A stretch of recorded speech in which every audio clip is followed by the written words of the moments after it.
Was it homeless like if I drove by a bridge, I would see you? Or was it homeless like you had shelter? It was like maybe shelter of a vehicle or something like that? Yeah, so I slept in my car. For 2 weeks? For 2 weeks. Did anybody know? Nobody knew. Why? Not even my closest friend. Why? I was embarrassed. About what? Well, do you think that piece of it was pride? Absolutely. You didn't even ask nobody for nothing? Nope, not even my Have you parents. ever even asked anybody for help? Why? The #1 podcast where people are not only good at starting the race, but finishing the race. Finishing Through the Line Casting Studios. What's going on, everybody? Demetris Ford here at Through the Line Casting Studios with another episode with a very special guest. Of course, everybody's used to me hosting and guiding the conversation, but once again, I have a very special guest here with me. Happens to be my uncle by marriage, Mr. Kevin here. I'm going to give it over to him, let him introduce himself as far as what he do. And this time, guys, it's going to be a little bit backwards. I'm not the one asking the questions. This is him diving a little bit more deeper into depth of the way that I think and the way that I process things, and even how I establish the things that I have here today as far as building and looking forward for us the legacy in the future as far as establishment, success, career, entrepreneurship, and spirituality. How you doing today, Kev? Man, you know what I always say, I'm doing better than some and better than most. Yes, sir. I know that's right.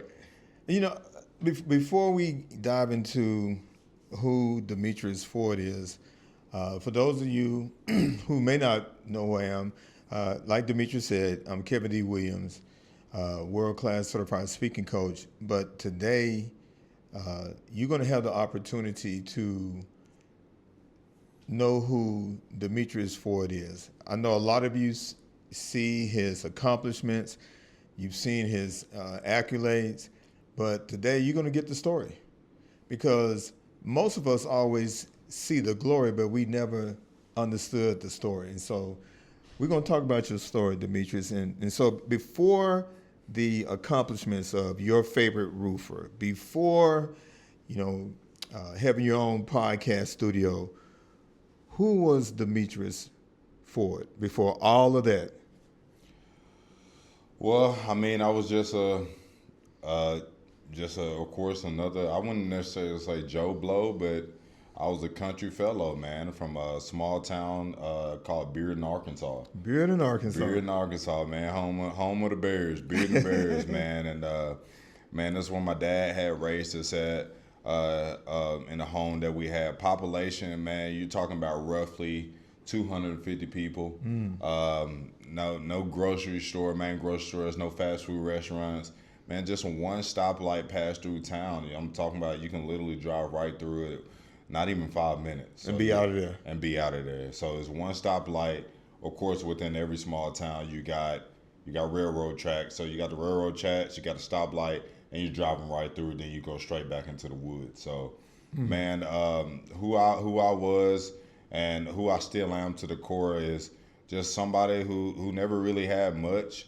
But wanted to have all the opportunities in the world to be able to give people more opportunities to believe in themselves, because no matter where you come from, you really have no excuses, no matter your ethnicity, your background.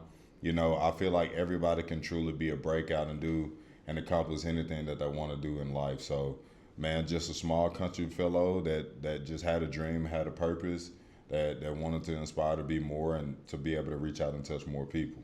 So you mentioned about not having much. What did that look like, of not having much? I mean, my dad provided, my mom provided. We had everything, that we needed. We had a roof over the head. We had clothes. We had each other most of all, and that's what life really was for us. It was just being there within each other, everybody doing their duties and their tasks, and operating as a team to be able to have more and things that, that were materialistic and accomplishment stuff in life. I never really knew about anything like that due to the fact of coming from the small country town that my dad had us raised in. So, I mean, as far as more that I wanted was to be able to own business, was to be able to teach people and mentor people on how to be able to gain monetize success, to be able to travel the world and go see, what God's created in other places that, a lot of people didn't have aspirations to kind of see because, the only way that you can dream is if you have a vision. And if you coming from a super small place, you don't really have visions of much because you don't know that they exist. So it was never a thing for a lot of people around there to have. So that's kind of, whenever I say didn't have much, we just didn't have much as far as knowing what was out there in the world. So you mentioned about teaching business. When you were growing up as a kid, was there anyone in your family that was a business owner or entrepreneur? Or if not, did you see someone who was a business owner or entrepreneur? No, I am a first generation entrepreneur. Really? Yeah, breaking the chain, man, figuring things out, creating their own path as far as on my family side and my bloodline. Nobody ever had their own business. Nobody knew anything about entrepreneurship. It was always work for the man, work for 50 years, retire, and hopefully you live long enough to be able to enjoy your little pension of 401k that you got. The only thing that I really had in me that I knew that would take me far was work ethic and discipline to be able to carry a vision out that I would have in my mind that now later that I'm living out here today. So during the time, let's fast forward a little bit to going into high school, right? And we're gonna start with 10th, 11th, and 12th grade. During those 3 years, did you sell candy and made money? Did you sell cookies? Give me something, or you were just playing sports and you just had this knack for whatever you start, you're gonna always finish. Man, I just kind of had whatever I start, I was going to finish. And that's kind of where Through the Line Casting Studios came from. Mm-hmm. It's not how you start the races. It's about how you finish. Mm-hmm. Anybody can start a project. Anybody can talk about how great they are on the front end, which is the easy part, even in being in sales. That's why you have a lot of so-called quote-unquote crooks, right? Mm-hmm. Everybody can talk a big game on the front end, but what most people can't do is to be able to keep that same intensity and energy all the way throughout the race, even past the finish line, right? Right. Because everybody knows it's not just one single race in life. It is a marathon. Mm-hmm. So it's a series of sprints and races and tasks that you got to be able to complete. And that's what I was good at. I was a very challenged kind of personality, mm-hmm. right? More so to say that if you was sit here to tell me something here today, it's like, Demetris, you can't do that. I don't believe that you can do that. Mm-hmm. I took it in my head as far as, okay, well, I'm going to prove you wrong. Mm-hmm. So I always had the prove you wrong mentality. Mm-hmm. The more hate, the more doubt, the more people didn't believe in someone or something out of me, it just drove me into another level where I'm like, you know what? I'm going to do that plus much more. So I'm not only going to finish Through the Line, I'm going to go all the way through and keep running, right? Mm-hmm. And as far as back to your initial question too,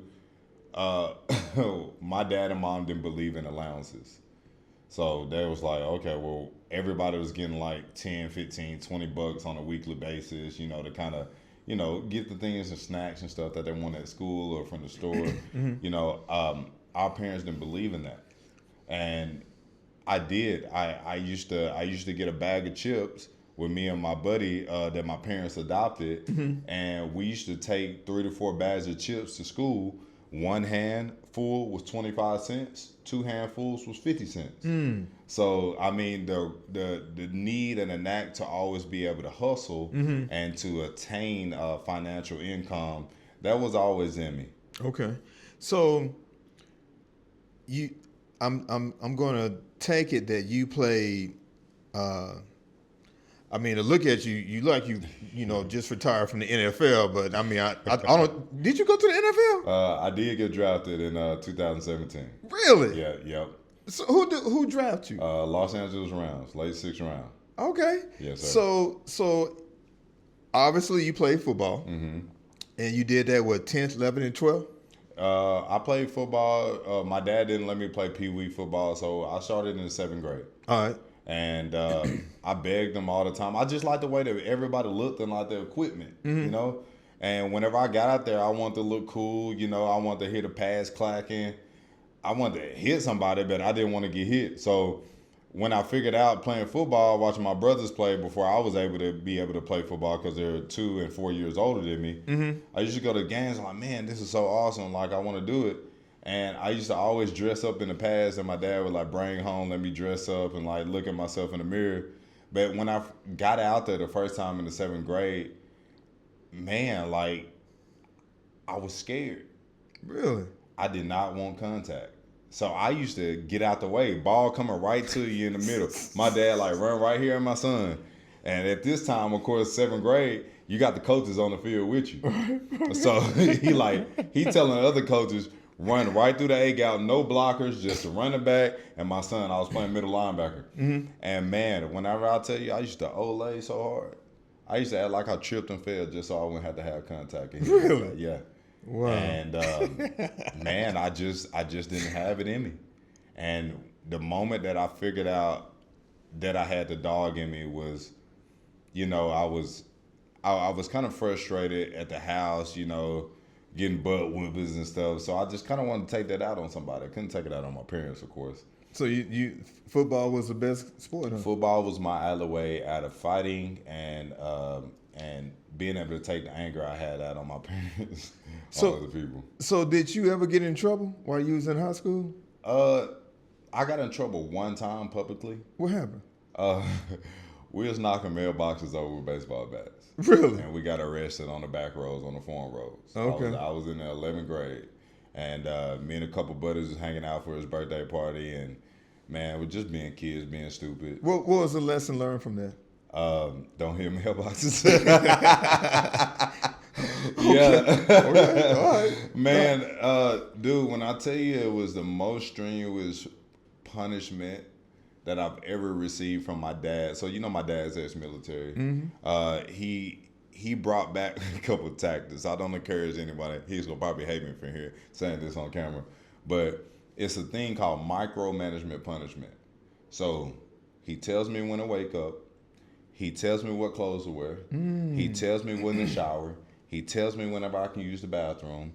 He tells me whenever I can get up from the table. He tells me what to eat whenever I can eat. I had every single chore in the house that my brothers didn't have to do at all. Man, he even tell me whenever I can go to sleep. Really?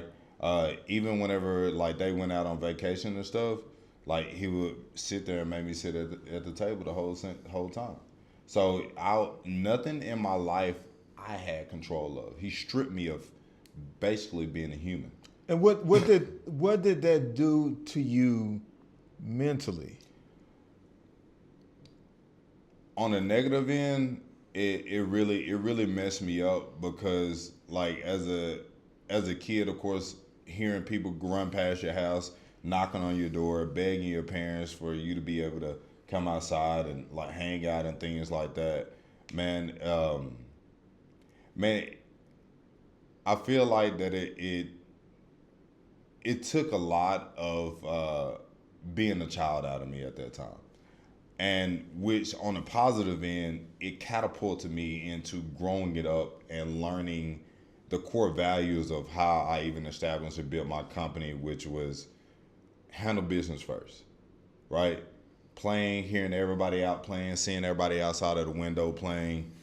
I had to stay in there and I had to focus and I had to be doing something productive. I had to figure out how to be productive and, you know, I had to find work and my dad would give me tasks to be able to do. So it made me grow up much faster, which now I benefit from when it comes down to people within my age. So it developed a skill set of discipline, being locked in, and being task-oriented. I'm very task-oriented. I don't have the mechanic brain. I hate whenever I see people who can't focus on completing one thing before they go to the next. And that's what drives the great success in business as far as the lane that I do. I don't get sidetracked with anything. I finish one thing, then I go to the next. I finish that thing, then I go to the next. So I'm a checkbox kind of guy. So whenever a lot of people get dismantled and oriented and they fails because they try to take on the volume of what it takes to be success, but they don't have the system and the structure within themselves to be able to get that quality within every single thing that it takes for them to be successful within each and every category. So that's what I benefit from the most. And I know how to deal with silence. A lot of people run from isolation and silence because either one, they're not solid within themselves and the voices that they hear in their heads. The Untethered Soul is a great book to read, by the way. This helps you out with controlling and understanding the voices in your head, by the way. Going back to the topic, I had a lot of quiet moments and moments to myself, and that really helped me develop and get to know myself more. And a lot of people are struggling with getting to know themselves and what they want to do and their purpose in life, and it's because you distract yourself with so many different things rather than isolate yourself to figure out who you are, what you like, and what you do best. And that taught me how to be able to silence the noises and focus on the things that I need to focus on in my task. So you graduate high school, you go on to college, play football in college, and then, of course, graduate from college. Did you go back to Bearden, Arkansas, or what happened after you graduated from college? So my dad took a coaching job after he got back. So he left and went to Iraq. Once he got back, he took a coaching job in Magnolia. That's when everything changed. Okay, so we went to Magnolia, Arkansas, which is a bigger city. I thought we had made it. So going from a 2A school to a 5A school in Arkansas, that was big for me, right? So I graduated high school, went to college at Arkansas Tech in Northwest Arkansas. After college, the day of my graduation, I kid you not, I had my U-Haul already packed up, and as soon as I got done walking, I left. And you went where? I came to Dallas. And so you land in Dallas. I landed in Dallas. My agent put me out here. Okay, because you was part of that. Yeah, I was for the preparing. draft. Okay. I was preparing for the NFL Combine. Okay. I left. I came out here, didn't know nobody, didn't have a job. I just said, my parents knew, was like, "Are you good?" I was like, "Well, my agent's gonna pay for my housing through, Right. through the Combine." Right. I was there, was like, "Well, you ain't got no job to get money, or this is and that. So what you gonna do?" I was like, "I'm gonna just figure it out." I knew one thing that I didn't want to do, Go back home. and that was to go back home. My dad gave me rules, curfews. He told me what to do and all that. I was taught all that kind of lifestyle. I didn't want to have nobody telling me what to do, when to do it. So what happened? You get drafted, and then what happened? Everything falls short. What you mean? Got picked up, got dropped immediately. Why? It just replaced. That's just the way- nature of the business? That's just the nature of the business. Okay, so you you get can fly. replaced. You can fly out there, Kel. And soon as you get there, and you getting out the airport in the plane, And they can change their mind. for the people to pick you up, they be like, "Hey, we already got you a plane ticket back. You out? We got somebody else that we want." Yeah. That's just What's how the it name of that movie that kind of highlights what you're talking about?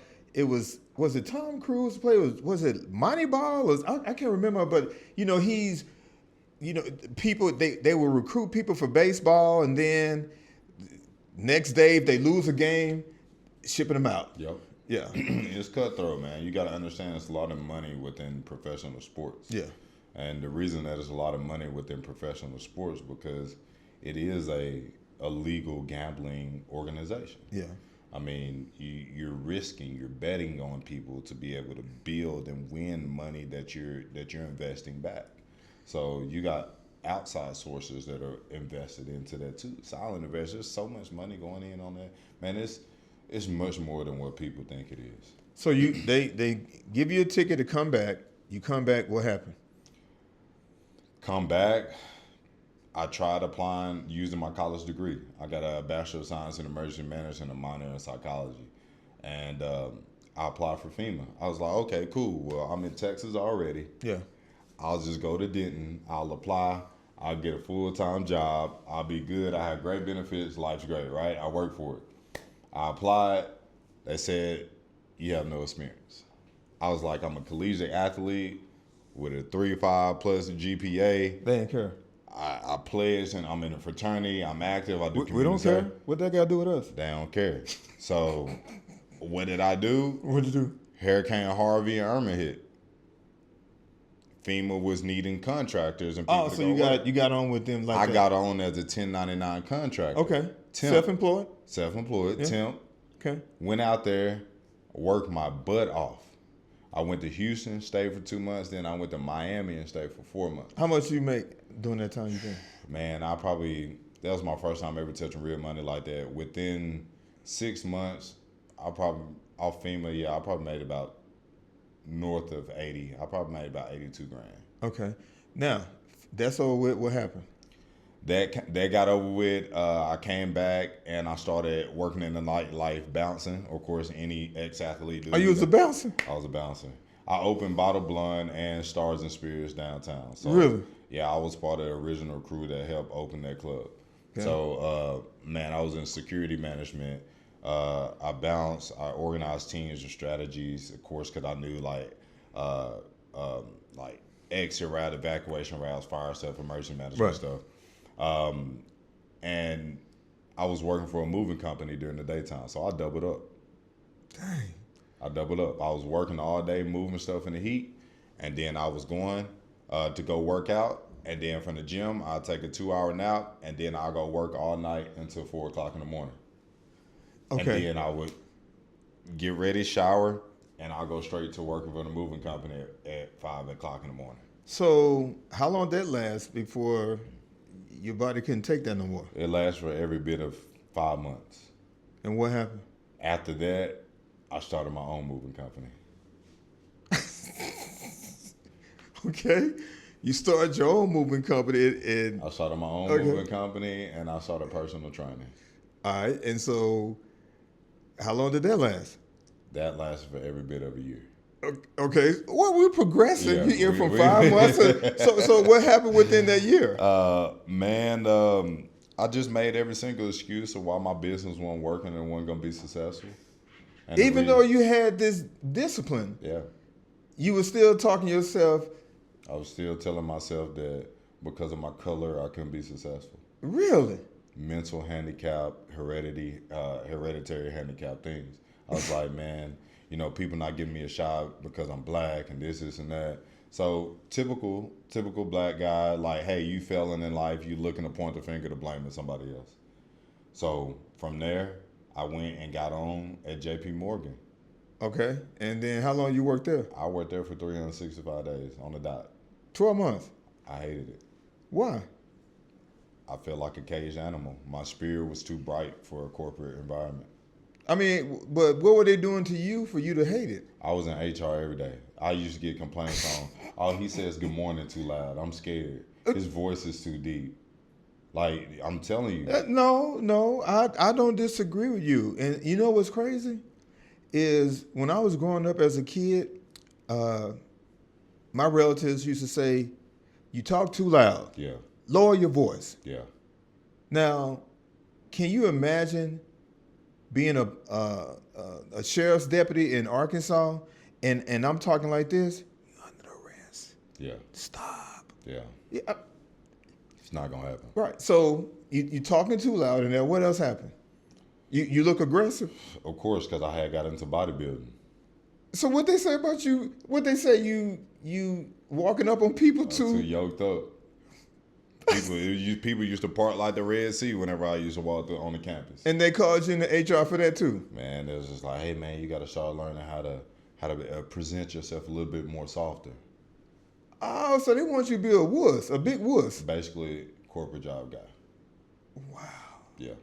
So So okay, no, let's move on. So you exit out of there, and what happened? on my way of exiting out of there, whenever I was 8 months into that, I had started dabbling in the roofing.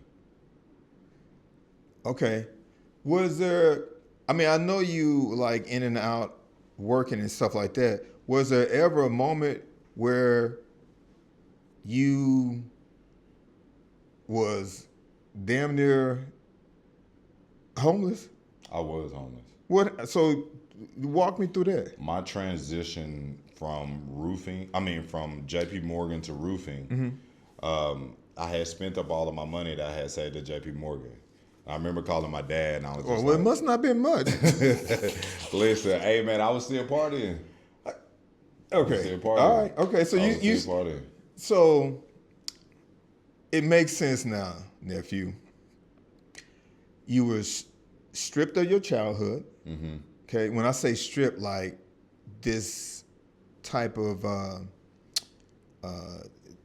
I don't even want to, I'm not going to use the word punishment. It's just that type of My dad was tough on me, man. okay, toughness. My dad was super and tough on so me. I see why you was making up for lost time. Yeah. Okay. I was out there, man. I was. I remember so many times I would walk, you were talking with the other guys and you was like, yeah, man, I was at club so-and-so, dude push up on me. Yeah. And next thing I knew, he was on the floor. Yeah, I had a lot of aggression in me that I didn't have any emotional intelligence or even EQ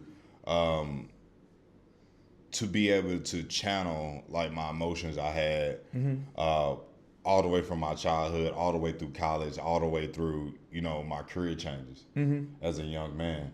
And I wanted people to feel the pain that I felt internally. So anytime somebody did something to me that, shoot, it could be even something so small, I was just like a mine that you stepped on. You went from Banner to Hulk.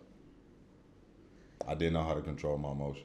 So you was homeless. Now, was it homeless like 2 weeks. No, hold on. Was it homeless like if I drove by a bridge, I would see you? Or was it homeless like you had shelter? It was like maybe shelter of a vehicle or something like that? Yeah, so I slept in my car For 2 weeks? for 2 weeks. Did And anybody know? Nobody knew. Why? Not even my closest friend. Why? I was embarrassed. About what? Of what Well, people do you would think of me. that piece of it was pride?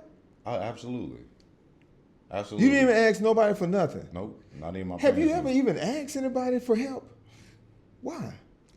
Man, I don't know if this is a cultural thing, but asking for help was, I felt back then before my emotional maturity, Right. it It's it a was sign of weakness. Sign of weakness. And you don't want to show no weakness. I didn't want nobody to know my struggle. I was still a Kale. Whenever I was sleeping in my car for them 2 weeks, before I broke and told the guy that had hired me at Linear, Tony, he had paid for That's my a roofing company? Yeah. Okay. He had paid for my rent to be able to get me back in my place. And dude, I was still out clubbing with no money, Why?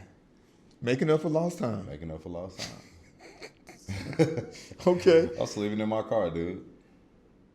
So I want to put a pin right there, but I want to come back to it. Do you, if someone tries to help or do something for you, do you reject that? Initially, yes. I still struggle with it today. What's the struggle behind that? The struggle behind it is because I have such a high work ethic and standard for myself that whenever I ask people for help, if they're not doing it at my speed, at my velocity, at how I think it should get done, or the tasks that I ask for help on, I get frustrated. I'm like, see, this is the reason why I didn't want to ask for help. I could have already had it done myself.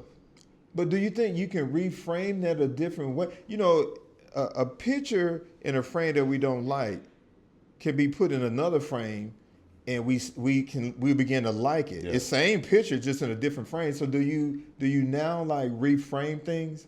I do, and I'm growing as a young man still to be able to process things and give people grace. The word of this year for me when 2026 hit was grace. And not only with other people, but even myself. I'm super tough on myself. Shoot, that's why I got all the gray hairs that I got at a young age. Like, I value the time that we have every single day, that we get the opportunities to have.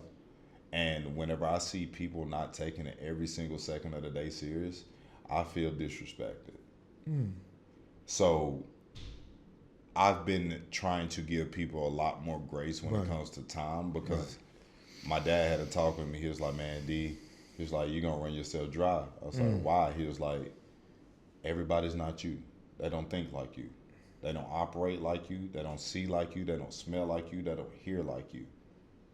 So when are you gonna give up something that's merely impossible?" He was like, "You're chasing perfection, and perfection don't even exist." So that's been replaying in my mind every single day because my dad had a hard time with it. That's the reason why he was so hard on me as a kid. He's like, "Why you can't get it right? I sat there and told you to do it. You ain't doing it. You ain't listening. You ain't listening." It's just like a constant replay. You inherited that. And I inherited it. And now he's grown from it, and now he's coaching me up on how to get out of it. That's good. Yeah. So, man, like the last 2 years, me and my dad, I've hit a lot of big growth strides as far as giving people grace and even opportunities, man, because of the blessings of my father.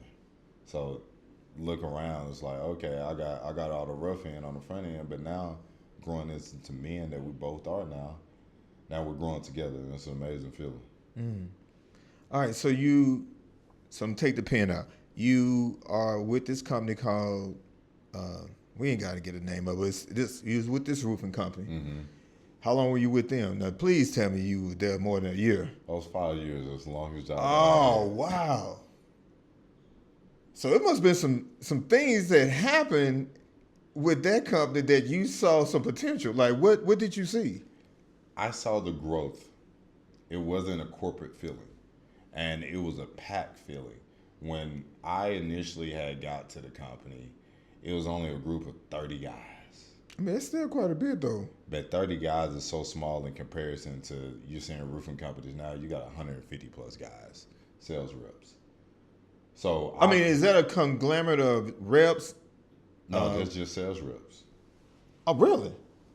Okay, all right. So you just got 30. You got about 30. Was it commission based? Yep, all commission based. Nobody was getting. You didn't have paid no. any clout. Come on now, I know you had a little base salary in there. Come on, Nope. man.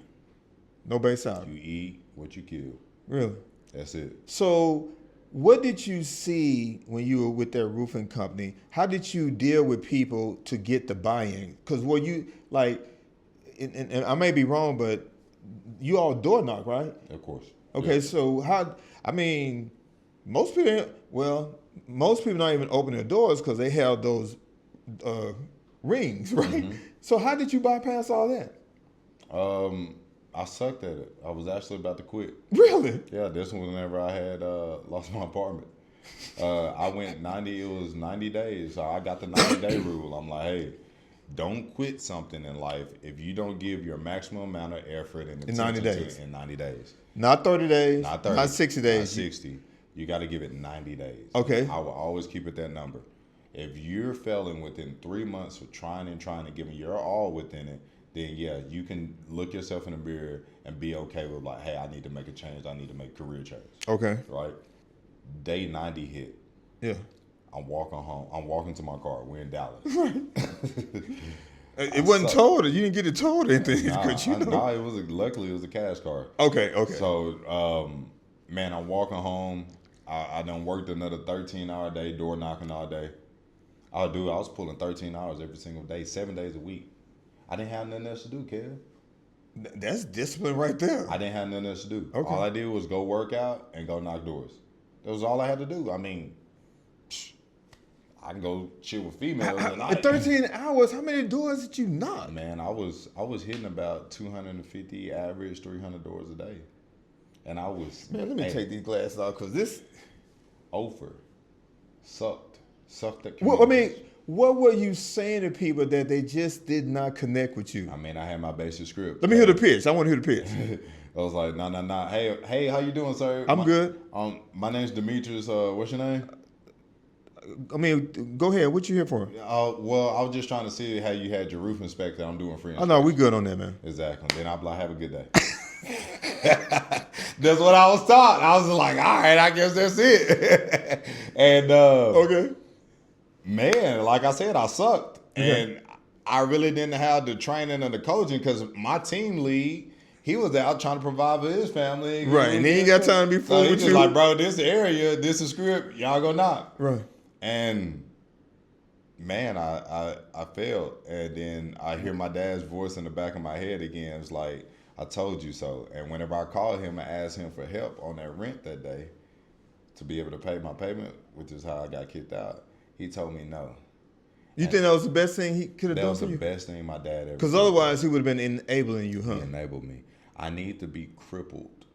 Ooh, I man. needed to be crippled as a young You didn't even man. say disabled. No, You I need to be crippled. dang. I need to Okay. be crippled. I need to have everything taken away from me. Well, so you sure did. I can I can look back, and it's crazy. During that time, I was going through a relationship breakup because she was kind of like helping me out. Like we was splitting everything half. Whenever I didn't have it, she paid for it. Yeah. I went through a breakup during that time too, so I lost my support, and I had nothing. And man, that was the breakthrough point. Then during that time, I found out that I was gonna have a baby. Really? So everything happened just like that within a week. And so what was a defining moment for you to say, okay, I'm not going to leave this roofing industry? I was walking home. Yeah. And I told you I was defeated. Yeah. And I had my head down. And it's one thing I always tell even my son or anybody, I'm like, walk with your head up. And I was walking with my head down, man. Just like I said, I had failed. And my dad was right. He was like, you left your job with the insurance, 401k or whatever. Like, you had great benefits at JP Morgan, and you threw it all away because you said that you wanted to do this and this and that. And man, I remember I was just like walking to my car. I was about 20 yards from my car, and Got a phone call. nah, not even a call. Older white man was walking his dog, and I looked up. I was like, "How you doing today, sir?" He was like, "Man, I'm doing pretty good." He was like, "How you doing?" I said, "Man, I've seen better days." And then I was like, "Man, that's a nice dog you got right there." I said, "Take care of that dog. That dog's gonna be loyal to you." I said, "Bet. I'm glad you had a great day. You have a great night." And I walked off, and he was like, "Hey," and I was like, "Yes, sir." And he was just like, "What's your name again?" I was like, "I'm Demetris." He was like, "I see you got a roofing shirt." I was like, "Yes, sir." He was like, "I want you to come back tomorrow. I got my insurance check. I want you to do my job. I want you to do my roof." He said, and the reason why is when I showed back up the next morning, I said, "So why did you ask me to do your roof?" He was like, "You were the only person that came out of all the people that knocked on my door. You didn't even knock on my door." He said, "Out of all the people that approached me, you were the only person that asked me how my day went." And that's when it clicked for me. That small gesture. That's when Because people don't care how much you know until they know how much you care. And so from that point, I'm just going to make this assumption you started learning communication. I did. I started learning not to chase the money and chase connections. So the more that I try to think about the money that I can make out of the connection, it blind my vision through I call them beams, like, because I do construction. Like, you got a foundation, you got to have piers and beams, things that hold that thing solid. Like, everybody talks about foundation, but what goes beneath the foundation? The foundation can still move. The earth moves. But what's keeping that slab, that foundation solid is what's up underneath it. So the piers are the things that you connect with people through are the piers and things that holds the foundation of that relationship. So I went back to my minor that I have in psychology. I started picking people's brains to make connections. And whenever I did that, I found out what they liked, the top 3 best things, the emotional pinpoints, and I made a long-lasting connection with them. And that's whenever I developed the name, Your Favorite Roofer. Really? Yep. So 5 years with that roofing company, what happened? A lot of things happened. Well, I just need one for you to make the decision that, okay. Man, I got gypped on business. Okay. I got my butt spanked on business. Okay. And that was my first time ever dealing with that much money in business, and as far as, promises, false promises. Right. And so from that, I probably could figure this out myself. I've been here 5 years. I've learned everything. I helped grow your company. It's I was time for me top to do mine. I was top sales within your company. You can do this for me and put me at the table, or I'm gonna create my own. And so I guess he said, well, adios, amigos. He didn't even bat an eye. He said, we'll holler at you, big dog. Big dog. That's what they like to say, big dog. I'm just like, all right, bro. So I did it. And the first year that I left, I broke records and made the most money that I ever made just to prove to them. Because you got to prove something, don't you? I got to prove something to you. I want you to feel it. What the best revenge is massive success. Okay? I kept my mouth shut and I put my head between my legs and I worked. So, how long have you been in the roofing business for yourself now? Roofing business for myself, I've been in since I left that company. It's been going on 2.5 years. I mean, you ain't got to give an exact figure, but have you made over $1 million in 2 years? Yes. More than that? The first 8 months that I left Linear, I made over $1 million. Okay. And so, what separates you, or what separates your business model from all the other roofing companies out here? I mean, like, give me 3 things that separate you from your competition. I don't want to sound cliche with this, but this is my number one core value is impeccability. Do what you say you're gonna do. Okay. That's never gonna not be number one. Okay. That's the minimum that you can do. But swag, Charisma. dude, people suck at charisma and creativity. Making your own path. Okay, Not but following. typically, how long does it take to do a roofing job under the national average? As far as like from knocking the door to close, Well, I mean, Or to finish the roof, like how? like the labor side. Yeah. I mean, shoot. I mean, it's National average. Yeah, I mean, national average all over the world. I say average 3 days. How long do it take you all? We do it one How? because we hire more laborers. Okay. You can bring more guys. You complete faster. A lot of people don't want to pay for extra laborers. They want to save on money because everything is about money. But if I can get a homeowner best experience, I'm gonna end up making more money. You trying to save and penny pinch because they're gonna refer me to every one of their neighbors, and all the neighbors are gonna see that. They're gonna be like, well, why your roof get done so fast? And the last roofing company that I did took a day and a half, 2 days. So it sounds like your business model, I mean, other than the number one thing, it sounds like it's speed, probably price. When I say price, like not underpricing, but that the right price that everybody wins. I wouldn't necessarily say those. If I had to describe my company, it'll be speed, quality, and experience. I don't even like to bring up price. Okay. Well, would you say? I'm gonna give a little pushback. Speed, quality, and customer experience. Mm-hmm. Customer service industry. Why wouldn't customer service? Oh, you'd be surprised. I mean, look what's going on today. That's the reason why they're failing. Yeah. That's the reason why they're failing. We're in the customer service industry. If I want to do your home, you want to feel special, right? Yeah. You want to feel like that every single corner of that process was checked off, right? That's what we do. So, even though you have a college degree, initially your ladder was up against the corporate ladder. Mm-hmm. Now it's against the home ladder. Mm-hmm. The ladder's up against the Literally. home. So, what do you say to someone one of the things I did hear is that you are constantly reinventing yourself. Mm-hmm. Most people don't want to reinvent themselves. What do you like? I want you to look at the camera that you need to look at and talk to the person who doesn't either they don't understand how to reinvent themselves or they're stuck. What do you say to that person? Don't be afraid of starting over. Why? Starting over, you can build a better foundation and a bigger and stronger structure than what you thought was good last time, because you learn more things, You're going to learn more skills, more trades. You're going to get more attributes than what you did the last time that you went through.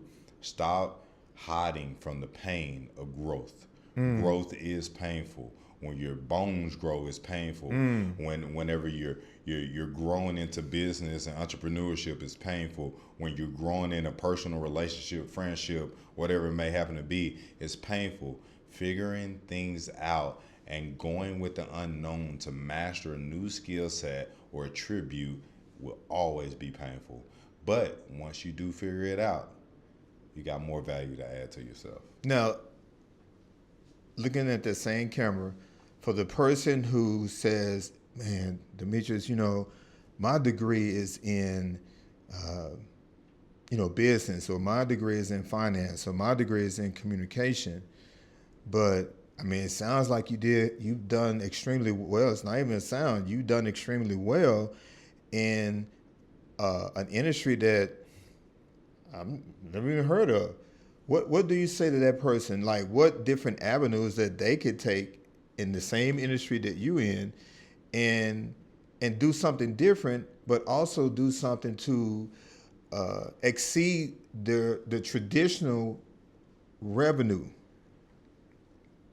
Stop trying to take the tricks that you were taught for so many years and teach yourself more tricks so you know more about yourself as far as skill sets that may be hidden within yourself. The best degree to ever achieve, master's degree in life, is the degree of figuring out yourself. And I don't care how many years of what you done studied, what you so-called done mastered, what kind of level of education that you got. Once you're in the jungle, survival tactics come from the experiences that you got to go through every single day. Figure it out. That's a wrap. Through the Line Casting Studio.